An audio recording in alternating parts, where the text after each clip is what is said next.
It's partly because you have something valuable to bring into the world. That's the thing.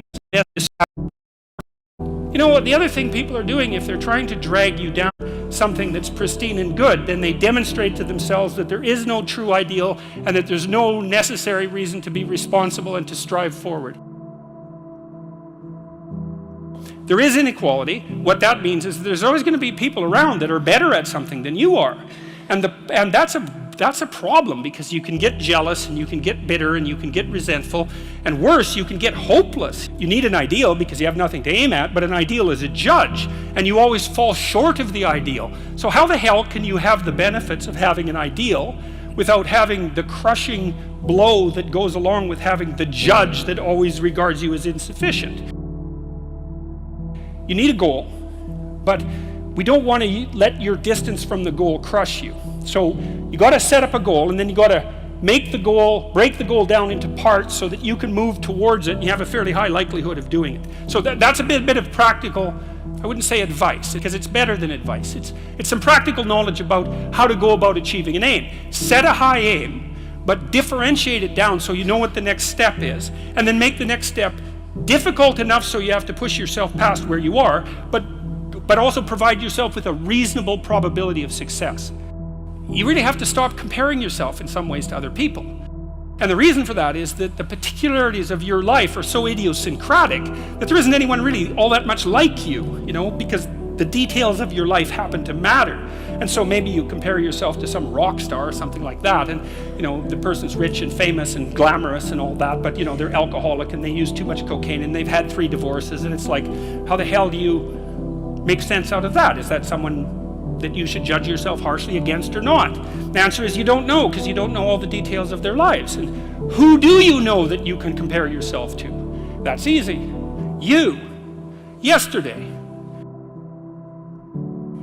Compare yourself to who you were yesterday, not to who someone else is today. So here's a good goal. It's something like, well, aim high, but use as your control yourself. So your goal is to make today some tiny increment better than yesterday. And you can use better, you can define better yourself. This doesn't have to be some imposition of external morality. You know where you're weak and insufficient, where you could improve. You think, okay, well, this is what I'm like yesterday. If I did this little thing, things would be just an increment better.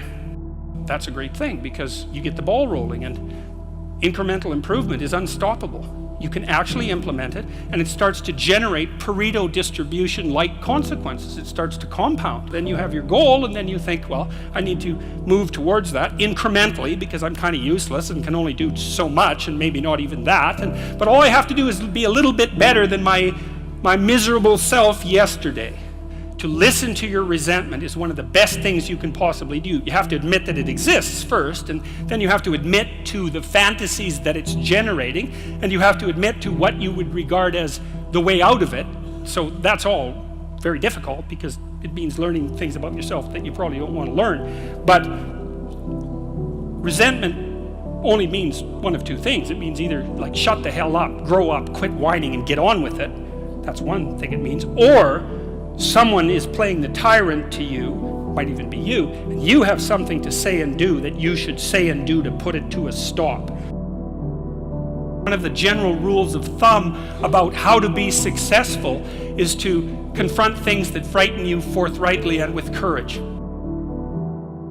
The goal should be, how could I conceive of my life so that if I had that life, it would clearly be worth living, so I wouldn't have to be bitter, resentful, deceitful, arrogant, and vengeful. Like, that's sort of the bottom line, right? Because that's what endless failure does to you. It's not good. That's what life without purpose and a goal does to you as well, because life is very hard. So you think, okay, well, I need to adopt a mode of being that would justify my suffering. And you can ask yourself that question. What would make this worthwhile? There's this old idea that you go into the abyss.